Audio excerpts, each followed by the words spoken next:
Today's episode is brought to you by Speculative Fiction Collectibles, also known as Spec Fiction Collectibles. You can find them on Facebook or check out their website and see all their pre-orders and everything they have in stock. I'll include a link in the description below. Their customer service is amazing, and I've really enjoyed using this company for ordering my statues.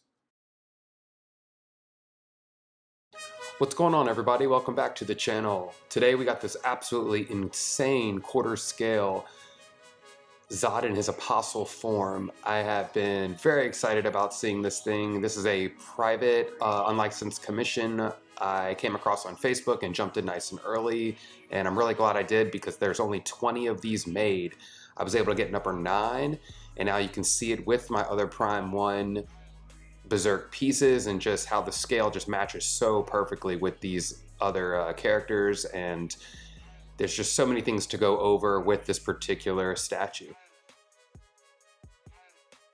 So we're starting off with the base down here, which is maybe one of my favorite parts of the statue because the statue is so humongous and just has such an insane presence in the room, but the base does not have a huge footprint at all. It easily fits on this top shelf of my display cabinets. It is bigger than the base that comes with the Prime 1 pieces and the human Zodd. But again, just for how big and humongous the statue really is, the footprint is not that big at all. I love the snow effect. I love the texture on the rock. I think they did a really good job. The paint is great.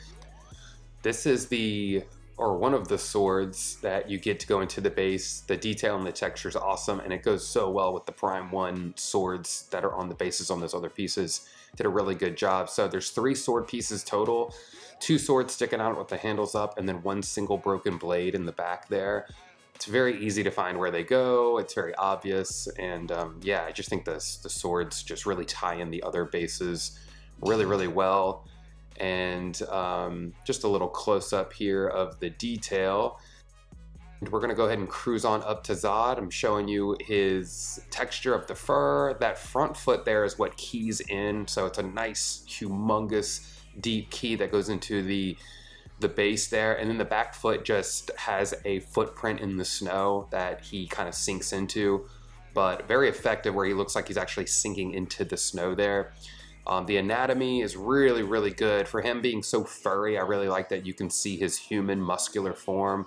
Just all the shoulders, biceps, triceps, abs, and pecs are just chiseled out, and even though, yeah, like I said, even though he's made of fur and has all this fur texture, love the anatomy.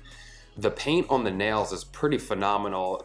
It looks transparent, or in person it almost looks like it could be transparent, but it's actually just a really good glossy paint job. I'm very happy with the nails. There's little bits of foam. I keep cleaning it, but I just keep finding little bits of foam.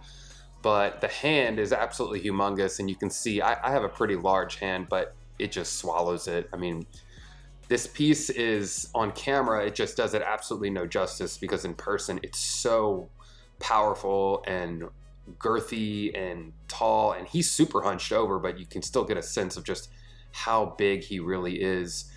So moving on and just showing you the pose of the other hand, his left hand sticks out quite a bit more than the right, so I kind of liked the way I have him on the statue, or on the shelf there rather, because his arm kind of comes out a little bit, almost like you can walk under it. And yeah, just really trying to give you a good idea of the texture going on these nails, because again, it's just like one of my favorite parts. I love the color and the yellow. They just stand out so well.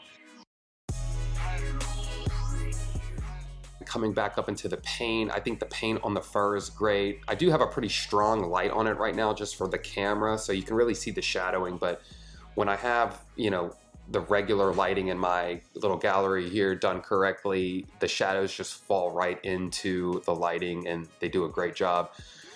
So we're cruising up into the head and the portrait here. It's just so humongous. The horn does key in, the larger horn that's not severed off does key in, so that's a separate piece, but you can't see the seam line at all. I'm very impressed with the glossiness and all the texture of the tongue and the gums and the teeth. Again, they're not transparent resin, but they definitely have the illusion of transparency just because the paint job was done particularly well. And the eyes, you know, when my girlfriend saw this, the first thing she said was, "Are the eyes illuminated? Are they glowing?" And I said, no, it's really just how the paint is. They just found just such a intense, sharp blood red for the eyes, and his head and his horn has such a beautiful profile. I found myself taking photos of that in that way a lot just because I love the way it was.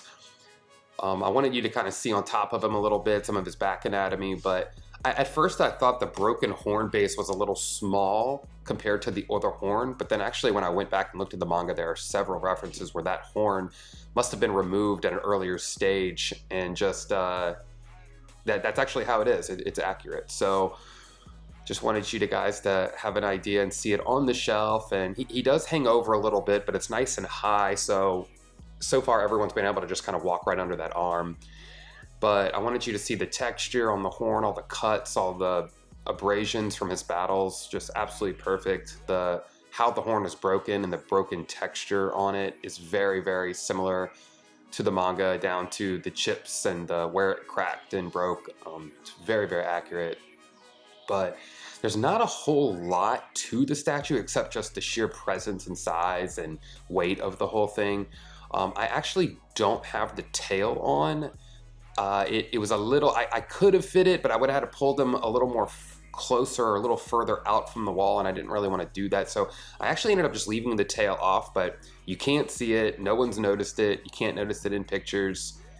So that's not really an issue. So if you're considering getting this and you think that the tail and everything might be an issue, you can just not put it on. You can't tell at all.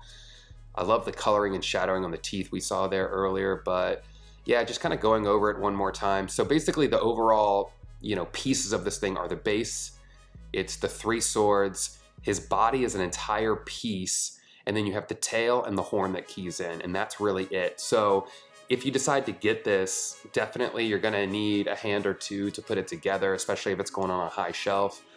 But once again, I just love the way it looks. It's definitely my centerpiece to my Berserk collection here, and Zodd's one of my absolute favorite characters. I love how brutal and how huge he is. And I really believe that these characters, Guts and Zodd, or Guts and Griffith Femto could ride on his back. It's all very scaled, very, very well. And I'm really glad I picked this up. You can see the tail sitting there on the, the table there. I got to put it back in the box, but I wanted you guys to be able to see it. But I'm very happy I got this, very excited about it. It's absolutely beautiful, and everybody who walks in just can't ignore it. They got to walk right to it and see it. So very, very happy that I pulled the trigger on this and made it happen.